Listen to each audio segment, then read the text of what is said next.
I'm gonna say this right now. This will be your only warning. Spoilers are inbound. What's going on, everyone? It's Sam. Welcome back to the channel. So the Eternals premiere happened this past week, and the inevitable spoilers came out about the post-credit scenes by a Variety reporter. And it's looking like that person of Variety in general is going to be getting some consequences because Disney is not happy, Marvel is not happy, and it's an overall unfortunate event. However, Disney did tell insider Charles Murphy to treat it like news now, so instead of a secret that they were trying to keep it, here it is and we're going to talk about it. So the Eternals will have two post-credit scenes. I'll have another video coming out discussing the other in full, but in this video we'll be covering one of them in pretty good detail.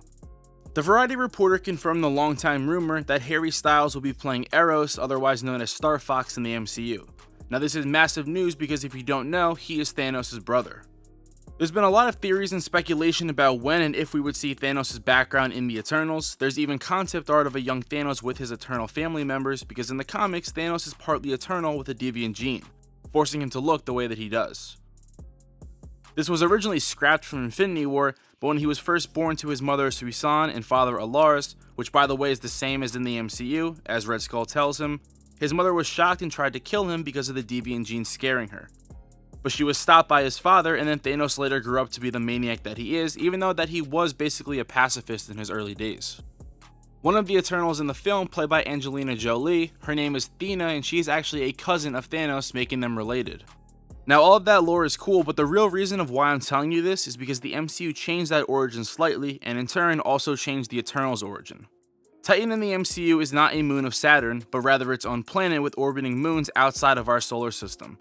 And while the Eternals were originally from Titan in the comics as well, it looks like they will actually be from Olympia in the MCU.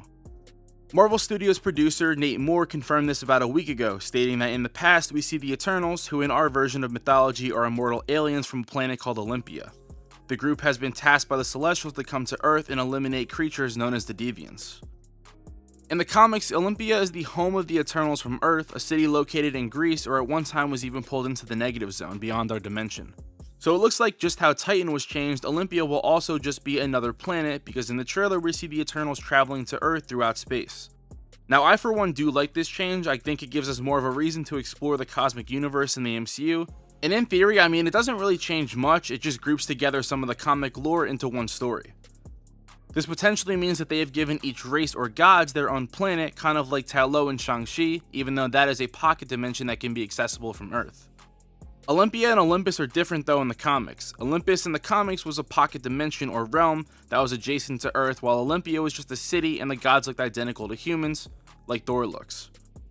So this could pave the way for seeing gods in Thor: Love and Thunder. We know for a fact that Russell Crowe will be in the movie and he is playing Zeus, an Olympian god in the comics, but likely from another planet or pocket dimension in the MCU, likely called Olympus.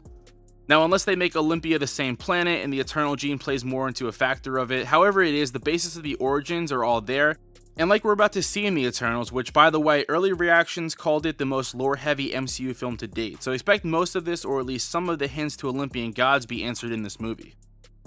Another Olympian god, Hercules, could very well make his debut in the MCU. There was rumors back last year that Hercules could be showing up in Thor: Love and Thunder, and being that he is the son of Zeus, this is kind of a no-brainer.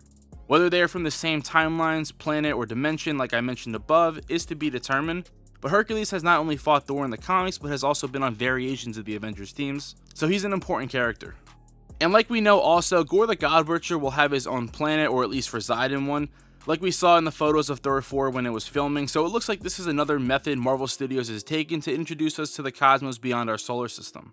Because in reality, even though Infinity War and Endgame and Guardians showed us a couple planets, there's been virtually no exploration of the cosmic universe in the MCU, which I'm really excited that they're finally branching out into.